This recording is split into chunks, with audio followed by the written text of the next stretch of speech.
Bu galgi eksperimentimiz bektopida bo'ladi. Videoni oxirigacha ko'ramiz. Ketdi. Bozordan ustakalarni rosa qidirdik. Ustaga nima qilsizlar? Bozorga chiqinglar, kim istiqda akalar. Bozordan ustakalarni qidirib, topib, ularni qo'liga tayyorlarimizdan berdik. Qo'limda ikkita Messi bor, ikkita rossiyskiy bor.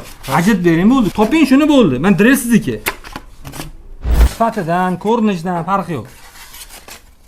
Endi aslida uni har kim uchun to'ydan kelib chiqib olinadigan narsa. Messi har doim arzon bo'ladi. Da, shuning uchun men o'zim ham ko'p Messini ishlataman. Mana bu rossiyskiy.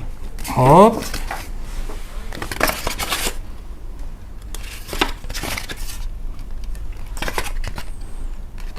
Bu ham rossiyskiy. Bu-chi?